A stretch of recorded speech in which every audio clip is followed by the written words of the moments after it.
Ahora vamos a mirar cómo se opera y cómo se configura el dispositivo maestro. Entonces aquí vemos el dispositivo maestro, ¿sí? De un sistema de expansión que está conectado, en este caso, a dos esclavos, ¿sí? Quiere decir que ese maestro va a enviar a 38.400 datos a esos esclavos para que ellos a 38.400 baud respondan. Él va a enviar datos haciendo una verificación con una función XOR y con el dato hexadecimal 55, ¿sí? Él va a enviar los datos bien sea en booleano, ¿sí? O en entero. Y aquí es muy importante tener en cuenta eso. Si el maestro es booleano, los esclavos todos deben ser booleanos. Si el maestro trabaja en enteros, los esclavos también deben trabajar en enteros. Y esto se refiere exclusivamente a la expansión, ¿cierto? O sea, no tiene que ver con otros conceptos. Entonces, en el caso de configurar el bus de expansión, en todos deben coincidir la tasa de baudios, la función de XOR que utilicen y si la comunicación es booleana o es entera. Eso se debe coincidir en todos los dispositivos porque si en alguno no coincide, entonces vamos a tener inconvenientes. Ahora, cuando está trabajando el bus, hay que tener en cuenta que hay unas indicaciones a través de LEDs. Y para ello tenemos un LED que es este segundo LED.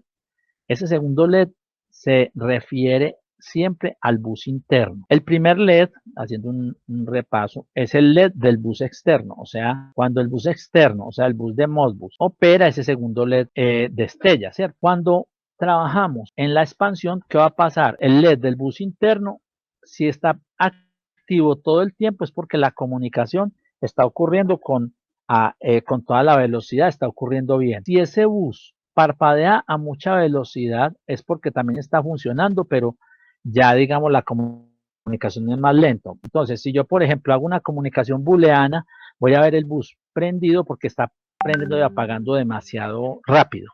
Si trabajo comunicación entera, alcanzo a verlo oscilar un poquito porque la comunicación entera es más lenta que la comunicación booleana. Y si lo veo destellando muy lento, es porque el maestro está intentando comunicarse, pero no encuentra esclavos que le respondan.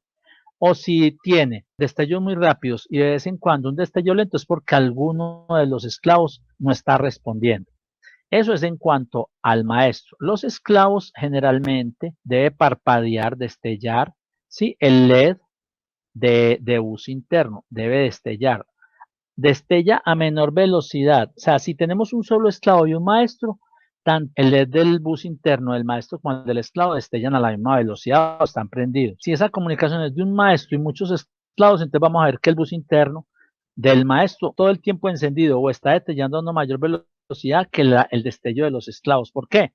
Porque el maestro se va turnando con cada uno de los esclavos. Ahora, si el LED de bus interno no destella, o sea, se queda apagado, entonces puede estar ocurriendo que esté mala la comunicación. En ese caso, si la comunicación está fallando, el LED de servicio, sí, se va a poner en on. O sea, si el LED de servicio, que es un LED que se accede desde el programa, si el LED está en on, me indica que hay una falla de comunicación. Entonces, ¿qué ocurre? Que cuando estemos visualizando un autómata, eso se hace, digamos, en el momento en que se está haciendo el desarrollo. O sea, en el momento en que se está haciendo el desarrollo, entonces, si vemos que esos comportamientos de esos LED, vemos, por ejemplo, el bus interno está prendido y los LED de los esclavos están destellando, la comunicación está trabajando perfectamente, pero si vemos que hay saltos, o sea, que no trabaja bien, entonces podemos mirar los esclavos para mirar a ver cuál esclavo es el que no está funcionando bien. ¿Por qué un esclavo puede no estar funcionando bien? Porque no corresponde la tasa de baudios, porque la XOR está mala, porque no está conectado, no está configurado en booleano o el entero como es, o también porque la identidad del esclavo no corresponde a la lista de identidades en el maestro, ¿sí? O sea, si en el maestro no aparece matriculada la identidad de uno de los esclavos, ese esclavo no va a responder porque nunca va a haber referencias hacia él. Entonces, eso es importante tenerlo en cuenta a la hora de trabajar con el maestro y los esclavos. Entonces, esos LED nos van a ayudar a detectar cuando hay fallas. Normalmente, después de que ya uno lanza la aplicación y la aplicación está montada, funcionó, esas comunicaciones no vuelven a fallar. ¿En qué caso puede llegar a fallar? Que alguien destapó, levantó la tapa, movió el conector, cerró mal la tapa y picó el cable o dejó desconectado. Entonces, en ese momento podemos ver estos indicadores avisándonos que hay errores en la comunicación del bus. Pero normalmente después de que ya lo dejamos funcionando, el equipo quedó instalado, eso no vuelve a molestar. Eso ya digamos en muchas partes que los clientes han utilizado el bus de expansión y han trabajado con este concepto, no, el equipo se queda por allá funcionando y no vuelve uno a tener noción de si falló o no, porque normalmente no falla, ¿sí? Entonces, ese es, digamos, el concepto. Ahora, ¿cómo trabajan las variables del maestro? Entonces, el maestro, ¿sí? Decimos que él envía sus variables tipo monitor, ¿sí? Hacia las variables comando del esclavo. Y desde las variables monitor del esclavo vienen hacia las variables comando del maestro, ¿sí? Uno dice, ¿por qué ese cruce? Porque las variables comando son de lectura y las variables monitor son de escritura. Entonces eso permite que el maestro lea y escriba lea las variables de los esclavos y escriba hacia los esclavos, ¿sí? Y los esclavos también lean las variables del maestro y escriban hacia el maestro. Entonces ese es, digamos, el manejo de las variables. Y si el maestro tiene varios esclavos, entonces en el primer grupo de comandos, el primer grupo de variables comandos vienen de un esclavo, el segundo grupo de otro esclavo y así sucesivamente. Y lo mismo, las primeras variables monitor van hacia un esclavo, el siguiente grupo de monitor hacia el siguiente esclavo y así sucesivamente. Entonces el maestro tiene esas variables. Ahora, como decíamos, no hay forma de comunicar datos de un esclavo directo a otro. ¿Cómo se pasarían datos de un esclavo a otro? Pues es el maestro el que puede coger los comandos de un esclavo y mandarlos a través de una tarea hacia los monitores del otro y de esa forma está compartiendo datos entre dos esclavos. O sea, para compartir datos entre dos esclavos generalmente se debe hacer a través del maestro. Entonces, a través del maestro es que se hace la función de compartir datos entre dos esclavos. Entonces, ¿cómo se configura ese maestro? De nuevo se configura a través de las configuraciones del puerto serial, de las comunicaciones. En el mismo bus interno debe aparecer la dedicación como bus de expansión, la tasa de baudios. La XOR aquí es opcional porque generalmente se configura desde el menú de expansión. Y esto es importante, 8. ¿Por qué 8 ciclos? Porque estamos trabajando a 38.400 baudios. Entonces, en ese caso, es necesario decir que son 8 ciclos de timeout, ¿sí? Entonces, luego vamos al menú de expansión donde ya se configura que los datos sean booleanos o enteros.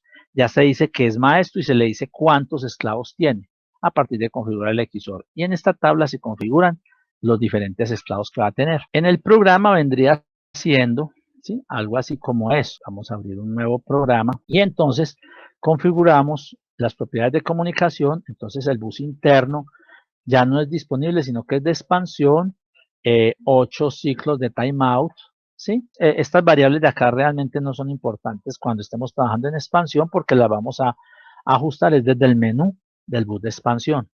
La transmisión, si los esclavos tienen datos enteros, entonces esta transmisión debe ser enteros, pero si los esclavos dicen que los datos son booleanos, esa comunicación debe ser booleanas para que no haya fallo. El modo de operación, entonces le decimos que es un maestro, ¿sí? Es maestro, y aquí sí es importante la cantidad de esclavos, entonces tiene un esclavo, 2, 3, 4, 5, 6, 7, hasta 8 esclavos puede tener. Vamos a decirle que tiene un esclavo, ¿sí? Digámosle que tiene 2 esclavos. La verificación es muy recomendable, poner una verificación tipo XOR. Y como tiene 2 esclavos, entonces nos interesan estas 2 primeras columnas. La primera para el primer esclavo, entonces digo, el primer esclavo va a ser con una identidad 1, parte de la posición de escritura 0. ¿Qué es la posición de escritura 0? O sea, desde el monitor mon0. Y digamos que va a compartir 16 bytes, o sea, 8 variables. 16 bytes son 8 variables de estas de monitor. La posición de lectura, antes de pasar a lectura vamos a seguir revisando esto, pero para el segundo. Entonces el segundo autómata, el segundo esclavo, entonces le damos doble clic sobre esta casilla y decimos que es el 2, aunque podríamos poner que es el 4, el 5. O sea, no tiene que estar obligatoriamente en orden. Uno lo pone en orden por organización, pero si aquí el siguiente esclavo se llamara el 4, eso también funciona, ¿sí? Pero vamos a decir que es el 2. Entonces, ya la posición donde arranca no es desde la posición 0, porque en la posición 0 se está escribiendo hacia el primer esclavo. Entonces, hacia el segundo esclavo se ve escribir a partir de la posición 16. ¿Por qué la 16? Porque el primero tiene 16 bytes, que son desde el byte 0 hasta el byte 15. Entonces, después del byte 15, sigue el byte 16. Ahí está. Y también decimos que son 16 los bytes que vamos a intercambiar con él. Entonces, aquí ya está para escribirle al primer esclavo y al segundo esclavo. Ahora vamos a mirar las lecturas. Entonces, las lecturas tienen que ver con los comandos. Entonces, se lee el comando 0, ¿sí? Entonces, está en la posición 0, ¿sí? Y vamos a decir que leemos también 16 bytes, que son 8 variables. Y la posición para el segundo esclavo sería a partir de la posición 16, así similar a como acabamos de hacer con las entradas. Y también serían 16 bytes, que son 8 variables, ¿sí? Esas variables no se refiere a, o sea, tanto si estamos configurando datos booleanos como si estamos configurando datos enteros, no importa, esta longitud no depende del tipo de transmisión, sino que depende de cuántas variables vamos a separar en la memoria.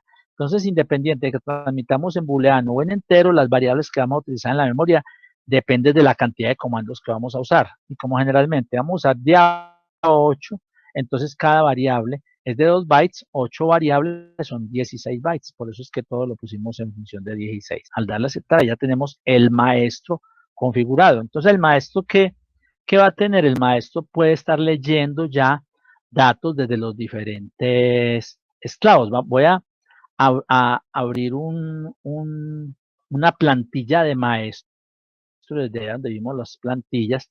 Aquí vemos maestros de booleanos, maestros de comunicación full, tanto para autómatas 4F, 4 u 8Q, los 8 u 8P. Escogamos para un 8 u 8P, ¿sí? Y abrimos. Y entonces él aquí, por ejemplo, está haciendo una labor de leer. Vamos a mirar cómo está configurado. Él dice que tiene un bus de expansión a 38.400 con 8 ciclos de timeout y está trabajando datos booleanos en modo maestro. Tiene 4 esclavos con XOR y se llaman el 1, 2, 3 y 4. La lectura y la escritura están similares, entonces todas son de 16 bytes, o sea, de 8 variables. Y tiene, a partir de la posición 0, es el primer esclavo, se escribe en el primer esclavo de la 16, 32, 48, o sea, de a 8 variables por cada esclavo. Y lo mismo para la lectura, de a 8 comandos para cada esclavo. Entonces, ¿qué se está haciendo en este programa? Por ejemplo, miren, el comando 4, que es la entrada 4, la entrada 0, 1, 2, la entrada 3 del primer esclavo, ¿sí? Entonces, ¿qué están haciendo con esa entrada 3 del primer esclavo? Lo están mandando al monitor 2, o sea, a la salida 1, monitor 2 es la salida 1 del primer esclavo. Entonces, ya ahí ya puede el control empezar a leer variables de los esclavos y escribir en los esclavos. Entonces, ¿qué tiene aquí el maestro? Tiene sus 8 entradas y por cada uno de los esclavos va a tener otras 8 entradas y tiene sus 8 salidas y por cada una de los esclavos va a tener 8 salidas. Miremos un ejemplo de una aplicación, ¿sí? De una aplicación real que está funcionando. Vamos a mirar. Aquí está una planta de tratamiento de aguas. Vamos a abrir el programa de tareas, ¿sí? Todas las tareas se están realizando en el maestro, o sea, todo el trabajo se está haciendo en el maestro, y los esclavos lo único que tienen son tareas de programas de permitir leer las entradas y escribir en sus salidas. Entonces, miremos la cantidad grande de tareas que maneja, porque este programa que está manejando 8 entradas con el autómata principal, tiene 8 comandos que vienen del PC, o sea, adicionalmente tiene comunicaciones con el SCADA, ¿sí? Comunica 8 variables con el SCADA, tiene 8 entradas que vienen del primer esclavo, 8 entradas desde el segundo, 8 entradas desde el tercero y 8 entradas desde el cuarto esclavo. Envía 8 variables de monitoreo que no las está enviando, simplemente están sin conectar hacia el computador, hacia el SCADA, y envía las salidas suyas, envía salidas hacia 8 salidas hacia el primer esclavo, 8 salidas hacia el segundo esclavo, 8 salidas hacia el tercero y 8 salidas hacia el cuarto. O sea que esto es un autómata que tiene 40 entradas y 40 salidas, ¿sí? Entonces, los esclavos reciben esas órdenes y envían sus entradas a este programa que los reúne todos. Ahora, cada uno de los esclavos de ese programa, vamos a mirar uno de los esclavos, entonces ellos tienen una tarea que envía los comandos hacia las salidas y unas tareas que leen las entradas, las filtran y las envían hacia los monitores para que el maestro las pueda ver. Y si miramos la configuración de este maestro, entonces vemos que tiene 4 esclavos, pero mire que la escritura no empieza en 0, sino que empieza en 16. ¿Por qué empieza en 16 la escritura?